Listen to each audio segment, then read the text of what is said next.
I know it happened in my own case. When I began to buy a suit for $250, it was easier for me to pay $250 than when I had to get up $12 for a suit. Then if it rained, I had to start running, or I couldn't get out of it. Now that is life. And you simply move from one state into another state. And the same being, I am not another being. I answer the same name. You say Neville, I answer. I answer then to the name Neville. And yet I move from one state to another state to another state. As you move from one state, what you couldn't do in one state, you find it so easy to do in the other state. I was in a state for the longest while where I couldn't eat meat, fish, fowl, drink alcohol, smoke. Well, I did nothing. But nothing. Then overnight, my friend Abdullah told me, you're going to come back from Barbados and you will have died, you know.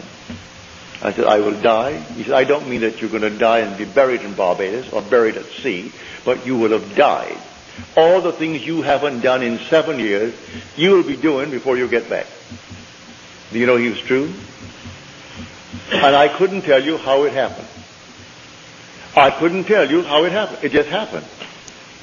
In Barbados, I lived for 3 months in my mother's home, and still lived as I did in New York City. And on my trip north, in 10 days, I was doing everything I hadn't done in 7 years. And I cannot tell you how it happened. I moved out from one state into another state, and it came to me as normal and as natural to do the things I did at sea as I did in 7 years the other things that I didn't do. So I tell you, the only states, all states of consciousness. And if you recognize that, you can forgive every being in this world, no matter what he is, or what he plans to be, or what he's done. Because in the end, he is going to be justified. He is justified by the grace of God, as we are told. Everyone is justified by the grace of God. He is divinely acquitted. And when God acquits him, who is going to judge him? And after justification comes glorification. So he begins with those whom he foreknew. Well, he foreknew us, for he chose us in him before the foundation of the world. And if he chose me in him before the foundation of the world, then he knew me. And those whom he foreknew, well then, he also predestined. He predestined them to be conformed to the image of his Son, that which reflects his glory and radiates his glory and bears the express image of himself. I am destined to be that, to be the express image of himself. And those whom he then predestined, he called. Call my sons from afar and my daughters from the end of the earth. Call them all.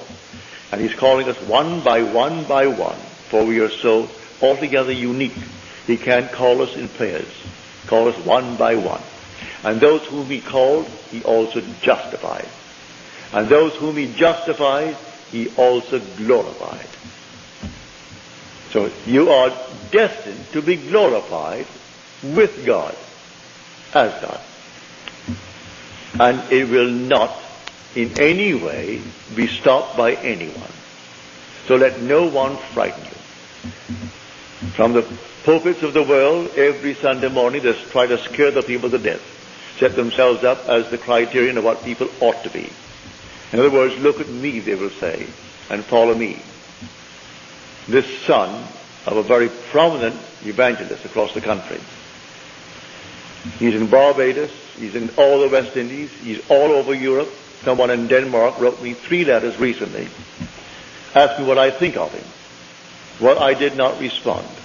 I answered his first 2 letters, and then when he kept on trying to make this a conversation between us, and he mentioned this party, I did not answer. I never listened to the man. I've never read any of his works. But when I read in the paper yesterday a picture of his son, who confessed that he was simply, he has sinned against his wife and his children. Well, you know what he means. And then he sinned against God. Then I went on to read that this man takes in tithes $30 million a year in tithes.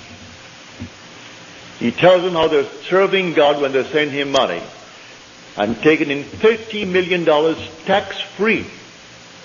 It's religion. 30 million. So now the son has now been removed from being the heir. The father's 80 years old, but he's still in control of that 30 million a year tax-free. I wonder what he talks about. So that is big business. When you go into that sort of money, that's big business. And you have no room in your mind's eye for any spirituality, none whatsoever. And you can take that greatest of all books and make a mess of it. They interpret it as something that is taking place here in secular world. It isn't secular at all. This story is profoundly, it's all spirituality. It's God's plan of redemption. It has nothing to do with the secular world. And they're telling you the future of America, the future of Russia, the future of China. It's not in Scripture.